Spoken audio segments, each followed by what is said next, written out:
Hey everyone, in this video I'll be showing you a build guide for the Elder class mod in Baldur's Gate 3 and the Ungodly subclass. This is a mod that's made by Orhin 1985, now available on console. The best part about this is there are 12 different subclasses and they all got unique spells all the way up to level 20. So yeah, you get actual level 9 and level 10 spells with this mod. I'll be taking you through the full build here. Now at level 1 we get some unique spells with Create Blood, Call Down a Dangerous Rain of Blood that creates a blood surface for 5 turns with 3d6 necrotic damage. There's also Exsanguination, which drains the blood from your target's body. If it's bleeding, you recover half the damage done. There's also Blood Spike, doing piercing and necrotic damage, causing a target to bleed if it fails a Constitution saving throw.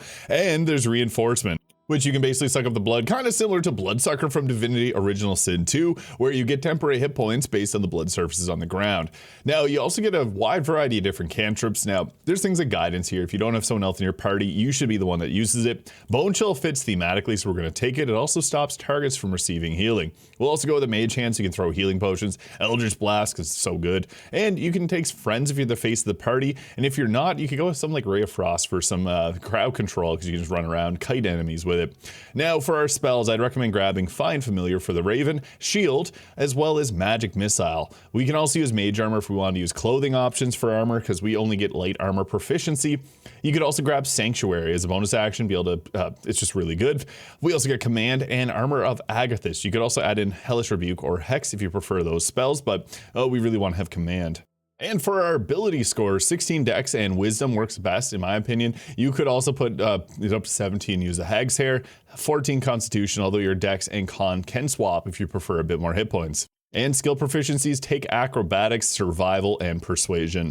Upon hitting level 2, we get our class feature Ancestral Power, which we can use Elder Powers to do maximum damage instead whenever we roll spell damage. And we also get Primordial Powers, which lets us use our Elder Power for some special benefits.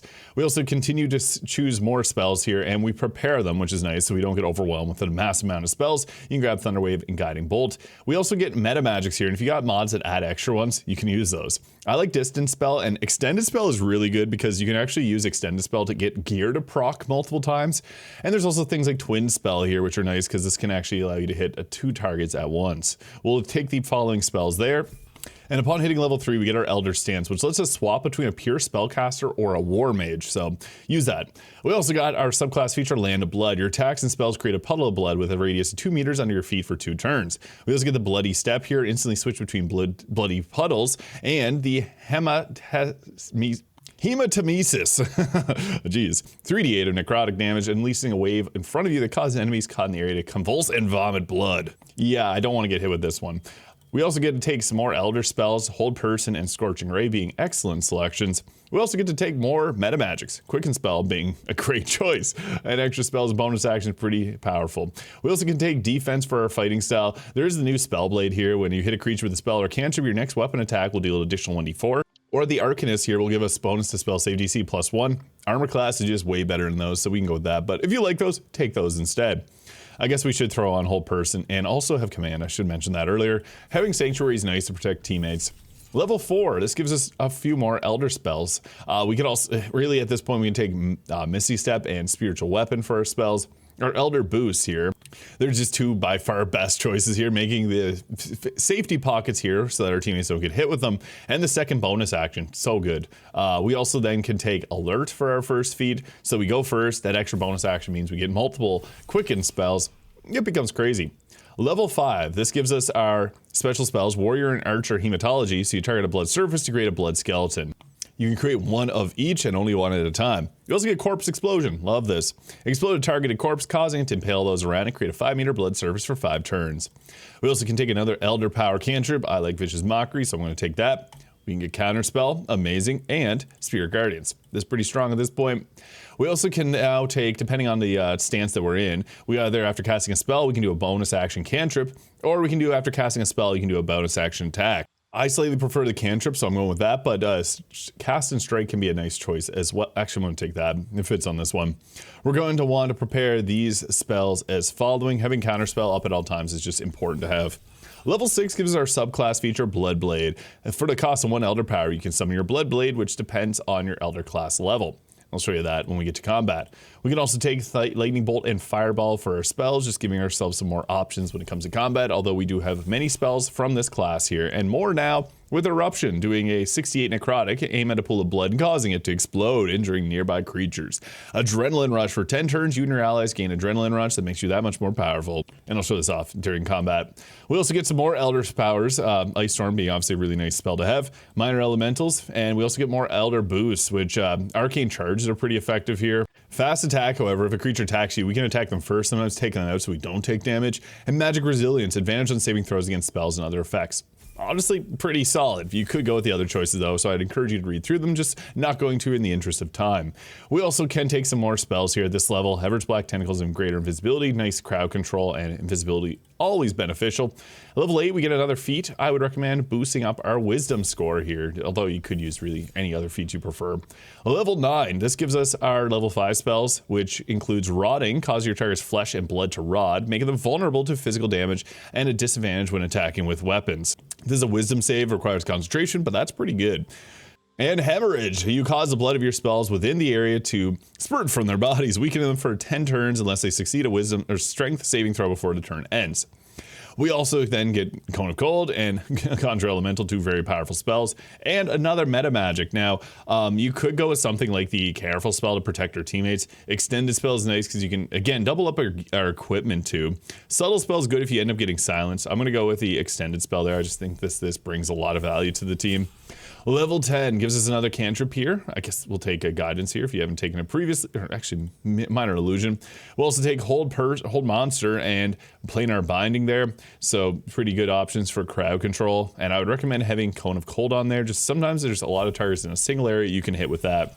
Level 11 gives us Thrifty Sorcerer. For the cast of 1 Elder Power, you can use any spell without expending a spell slot. We also get the Bloody Flesh Golem here, so you can create a Bloody Flesh Golem with Blood Surface. We'll fight alongside you. Does not require concentration. Love it.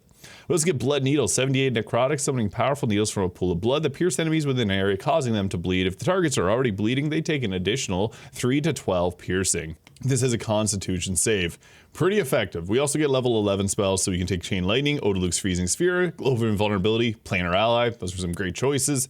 We also then get some more options here, like Close Range Magic Attack, which lets us do melee attacks with our spells, is really nice. And we can also go with Wise Spells. Whenever we cast a spell, we can add in additional damage equal to our Wisdom modifier as psychic damage. I recommend checking out all these other ones because there are some fun choices here, like adding in force damage, but we're mostly going to want to be casting, so that's why I went with those selections. Level 12 gives a subclass feature, Servants of the Hemomancer. Creatures you summon are resistant to all types of damage. Pretty good. We also then can take our Globe of Invulnerability and Planar Ally. Summoning in a Genie is a bit overkill, but you could alternatively take that if you wanted to. And we'll max out our Wisdom here because we do get a bonus to our spells by the... And if you want to continue to level 20, there are many spells that you continue to get, like Vascular Compression, 88 necrotic, causing the blood pressure of creatures around you to rise sharply, cause them to bleed and panic as they see themselves bleeding out. So this causes fear as well as bleeding on the target. Pretty effective. We can continue to select some more spells here. These are personal preferences because we got everything that we need. So yeah, select what you want. We got all the best spells in the game, so we don't really need anything in particular there unless there's something like Hunger Vidar you really want to take. Yeah, go with these as you wish. We get more Elder Force boost. I think Spell Infusion's solid for Arcane Charges, or you can go with the increased critical chance with Brutal Elder there. Your choice between those two.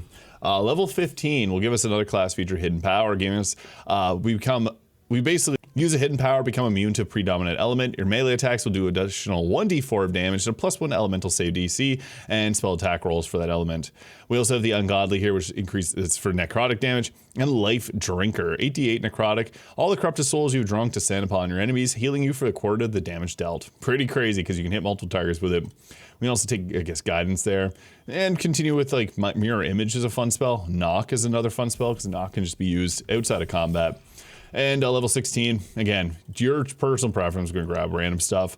We'll also Lucky Feat or Tough Feat for additional 40 health since we're going to level 20, which just gives us more to mess around with. And we can sometimes just hit ourselves with a spell too if we wanted. If we need to do a danger close. Beneficial Death, however, after killing a target with a spell once per long rest, we can use 1 Elder Power to get 8 sorcery points. And we also got the Bloody Triptych, never heard that word before, sorry. You summon the 3 Bloody Mages of Fire, Ice, and Lightning by targeting a pool of blood, and it's a concentration level 9 spell. And then level 18, we get to choose another Elder Power here. So I like to go with the either better Elder style for better spell casting. I like the Brutal Elder. Critical hit chance just ends up being a lot better, especially if you're using spell attack rolls. Now, level 19 gives us chromatic knowledge, so you can choose one spell from the others and get to select it and cast it. This is really awesome because this gives us some very powerful spells like the Super Chain Lightning or Elder Shadowblade. There's also like Mind Blast, Breath of Lice, Gravitron, and there's Sleet Storm, Wall of Fire. There's a lot of really fun ones here. I'm going to go with the Mind Blast there just for some extra psychic damage support. And level 20 gives us Blood Gift, so summon a Blood Totem, blessing allies and cursing enemies as an action bonus action. And yeah, we can prepare a lot of spells. I would recommend just going with some of the ones here. So yeah, level 20 actually gives us another feat too. So with this, since we don't have medium armor proficiency, we could go with the moderately armored here, and then you could have went dex 17, taking that up. Medium armor is just really nice for a Death Knight kind of build. Now, I'm not going to get too in-depth on the equipment since this mod is so powerful. It doesn't really need equipment to be strong, but the Helmet of Arcane Acuity, if we're doing melee attacks, boosts our spell casting. Cloak Protection for armor class, same as the Armor of Agility. In the early game, use the Adamantine Scale Mail. Legacy of the Master gives us a bonus to our attack and weapon rolls. Again, you can use whatever, but if you have the Explosive Blood, do not use Helldusk Gloves, or else you'll explode your blood. And learn from my mistakes. Don't do that. We also got the Boots of Stormy Clamor, which we're applying conditions. We can apply Reverberation. There's also the Evasive Shoes. I'm going for crits, so Killer Sweetheart. We got the Amulet of Ring of Protection for better armor class, Amulet of Greater Health, and I got the Dolor Amara, so we get heavier critical hits with 7 extra damage. So we can use our Create Blood here. It's a bonus action. This is going to make a blood surface, and this is great because then it lets us summon in like our blood golem here by using that surface to be able to bring him into the world. And he gets a big slam attack and a multi-attack. I made a mistake and started combat. I was trying to summon in the bloody, the word I don't know. Oh, we got counterspell, but we still summon them in perfect. So now we got 3 of these fellas here, which can do Cone of Cold, Wall of Ice. The fiery one's got Wall of Fire and Fireball, and the lightning one has Chain Lightning. These are a little bit strong, but you know what you're getting when you summon these fellas in. This is not the best way to start combat, but we have Quicken spells, so we can do bonus action spells. It's kind of the saving grace here to kind of fix this run. Life Drinker, very powerful spell because we're going to absorb and deal damage based off that, so we can blast away with that. It's a critical, it does attack rolls, and we got a bunch of healing because we absorbed this basically health of them, and it creates a blood surface, and it also aggroes and brings in a bunch of more guards after us. I'm kind of in a bit of a pickle, so I'm going to use the Mind Blast spell here because that's how I'm able to actually hit all these targets here and hopefully stun or remove a few of them. That was good. I was able to take out a bunch of them, but it's going to probably pull more guards. We also get to use our big bloody friend here, the Meat Golem, or the Blood Golem. So he has a slam or a multi-attack, and the multi-attack is likely going to just take this target out entirely. Yeah, critical hit 46, 16. Yeah, he gone. So you can use that one once per turn. He also has a Corpulent Rage here, which lets hit a bone-clicking roar, lets anyone around you go berserk, which will knock them back. He saved on it, which is fine, but I'm just going to go ahead and punch it. Advantage on that attack, 16 damage, that's pretty solid. Oh, now we got our little sorcerers here. So the great part about them is they get a bunch of different spells here. So you can have them just go away and cast Fireball or Wall of Fire there. Pretty nice for the extra bit of damage and crowd control that it brings. And also Wall of Ice is just such a really powerful spell, that level 6 spell we can just blast away with. Really fun after they fix it with patch 8. Now we got a bunch of enemies there. That's fine. They have to deal with it. And don't worry, we got the lightning one here. This is very powerful. So we can use this if there is a, you want to basically be using this if there are multiple targets in an area, because it's just going to chain around to multiple people just like that. Break concentrations for you. It's pretty strong. Bloodskin here, which is nice, until long rest, become resistant to all damage types except physical damages. So pretty solid. We actually took out a lot of the enemies that were down, actually all the enemies that were down there. So now I just have to deal with the ones over here. But we also have some fun abilities like Blood Gift. This is our level 10 spell. Summon a Blood Totem, blessing allies and hurting the enemies here. I'm going to cast this right here. And then the benefits of the Blood Totem. So we receive 2 to 16 hit points at the start of each turn, immune to every status effect, negative or positive. So yeah, that could be good or bad depending on what kind of gear you got set up with. I really like the Eruption spell here. Now, what's fun about this is we got a small pocket of blood right below there that lets us actually explode that, and it actually brought more guards into it. I'm not sure why this class mod is targeting and bringing in the guards into the fight, but I guess that's part of it. I'll again use another, darn, mind broken. Oh, actually, we're immune to negative effects, so even though I can't use reaction, I'm mind broken, it still lets me actually act. I guess that's one silly effect of not being able to get hit with any effects, is that Mind Broken does not no longer actually affect us. That's cool. Something I didn't know is possible. So yeah, you can become immune to those effects and do some different stuff. Again, we got our big meat golem here. Just going to go lay waste to the start. 56, 24. See ya next Tuesday. Yeah, he's strong. So I guess he can't really move in place to do much else. And now my skeleton here, I can set him up to do a wall of fire in the back line if we wanted to. That's going to force them forward. Firewall would have been just suffice, but yeah, that actually had that person running and screaming, probably going to get more guards on us. And then I can be silly. We already have a concentration wall of fire up, but I'm just going to break the concentration on that, and we can go with another wall, the wall of ice here, so summoning that in. Oh, it actually didn't properly work. That's fine. It's probably there's fire already there. And then we can blast away with the chain lightning to finish them off. Those little blood skeleton mages are pretty strong. So yeah, that is, oh, my character's face is getting all melted. Yeah, that's cool. And that's the blood effect, and I do have a different body texture mod on. I think that might be why my character's face looks a little off, but yeah, that is the Elder class mod and the Ungodly subclass. Really fun. Let me know your thoughts in the comments. Hit the subscribe button below if you enjoyed. Check out other mods by Orhin. They just released their Duelist Sorcerer. It's a whole lot of fun, and we'll catch y'all in the next video.